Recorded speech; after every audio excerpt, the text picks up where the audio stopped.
Israel, were you expecting more out of him? Like when you guys got started, you're landing those leg kicks, you're following your game plan, you're doing your thing. But in every fight we've seen leading up to this, he gets aggressive. He tries to box you. He tries to press you. There was about one moment I felt like he had you up against the fence and you got right out. Did you expect more coming from him? I already knew his leg up at that time. I already knew because his poker face wasn't enough. I could feel his energy. And people think when I say energy, I'm some hippie, blah, blah, blah, blah, blah, crystals, which I am sometimes. But energies don't lie. Your face can lie, numbers can even lie, but energy never lies. And I could feel him, and I knew that he wasn't about that life. When I pushed and pulled like the ocean of, the waves of the ocean, it just didn't work. And I was like, I know he's not doing the things he wanted to do. So, yeah, I just felt his energy. I knew, take my time. I'm fit, and I could feel him gassing. I looked in the corner in the end of the first round. I could see he's sitting down, and I was telling my coach, yep. Breathing into my diaphragm, not breathing into my chest, and I could see him, and he started doing all that and waiting. Exactly, I told you, do the same Romero tried to do, and I had the master plan for it. So I want to watch it again. I want to go back and watch. Do I have a replay? Play it again. I just want to. I'm sure you're going to be seeing plenty of the highlights of this one. And at what point, I mean, when you landed that head kick, were you surprised he was able to take it? And did you know that was sort of going to be the beginning of the end for you? He was slow, bro. Honestly, he was slower than I thought. Like, because the highlights, I'm faster on TV as well. But in real life, I could feel him. He was slow. When he loads up on his kick, he hit me in the ribs twice. Man, nothing. I ate that.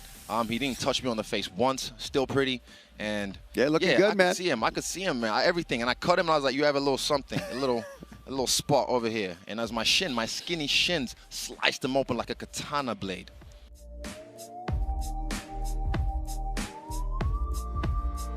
Congratulations, man. You've been working towards this moment for a long time, and I know it's still probably setting in a little bit, but how are you feeling up there? It was a long journey for me, but finally on the top. Amazing feeling, There is no words how to describe this, how I feel right now. It's my mind is in different place, right now. Somewhere in the space, I don't know. As far as his performance tonight and what you saw on the other side, I mean, did he do anything that surprised you, or did everything play out the way you thought it would?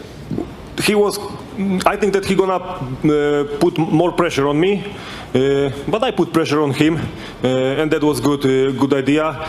And I expect that way he was completely that's what we expect, And like I tell you before, we have a lot of good sparring partners in our gym, Southpaw kickboxer guys, so I was ready for this style. Yeah. You hurt him to the body pretty early, man. That nasty mark on his ribs. When you saw that, does that change your mindset? I mean, does that become like a target all of a sudden? Does that change your game plan a little bit?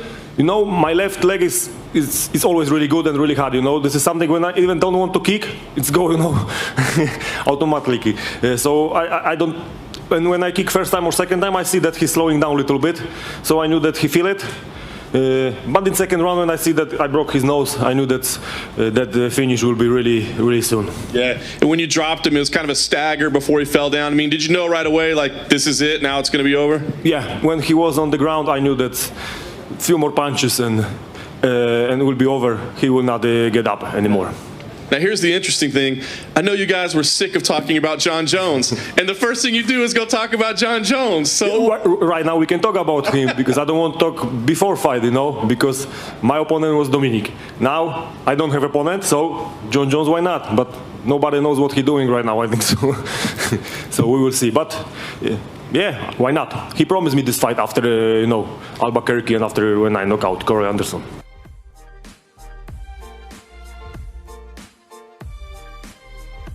For sure. A couple quick ones outside tonight. Conor McGregor made waves over the last 24 hours or so, talking about this. Well, first of all, sharing direct messages from you. Did that upset you that he kind of shared private conversations? Listen, I've had people blowing me up left and right. I mean, everybody here knows. I mean, even the ladies. This is some man code stuff. It's just something you don't do. It's one of the dirtiest things you can do. Which, by the way, because. We were just talking about Diego Sanchez, and Diego Sanchez is in there in a private conversation that I was having with Conor. When you're the number 2 or 3 ranked guy in the world, and you're telling me that you want to fight, but you want to fight unranked 39-year-old Diego Sanchez in a main event in Los Angeles, Yeah, fair enough. How valid is this Pacquiao thing, though? Can you comment on that? I mean, is this a real thing that can happen? I have no idea. No idea. Yeah.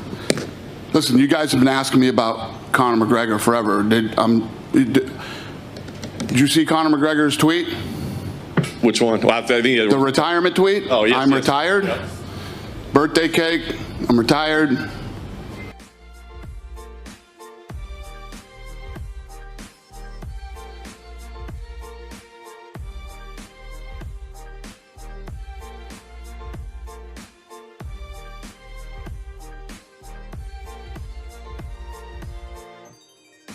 We had Dominic Reyes, the man a lot of people thought beat John Jones back in February, defending his, his fake belt, if you will, his fictitious title. He was the king without a crown. He was the uncrowned champion, going up against Jan Blachowicz in this vacant title fight. And we were looking to crown the first guy in 9.5 years, not named John Jones or Daniel Cormier, is the new UFC light heavyweight champion. It had been 9.5 years, guys, since someone not named Jones or Cormier held that belt. And I think a lot of people thought Reyes would walk away with it. I think a lot of people thought Reyes would enjoy his coronation tonight, the coronation that he missed out on back in February in Houston. It did not happen. Jan won the first round, according to 2 judges and myself included, and then he knocked him out in the second round. Holy smokes. Jan Blachowicz is the first Polish-born champion as far as male fighters are concerned in UFC history. Of course, Joanna Jędrzejczyk was the first Polish-born fighter, and he is the new UFC light heavyweight champion. Chael, blown away by this at 37 years young, that Jan Blachowicz is the new UFC light heavyweight champion. I did not see this coming. What did he do that impressed you? How did he get this done? Okay, so I don't know that any of us would be painted Mr. Surprise Face by the way the fight went down, which is you have a technician in Reyes versus the guy that's called the Polish Hammer for a reason, the power of Blachowicz. It was really a question of who can get to the other one and who can do it first. Because both of these guys have shown, whether it's Reyes versus Weidman or Blachowicz versus Corey Anderson, just to use his last fight, they only need one shot.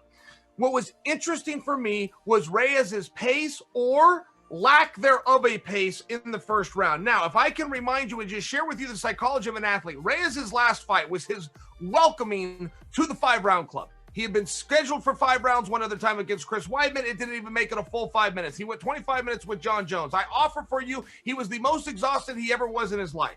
When an athlete gets to that point of fatigue and begins to feel how vulnerable they are, many times they don't want to return to that.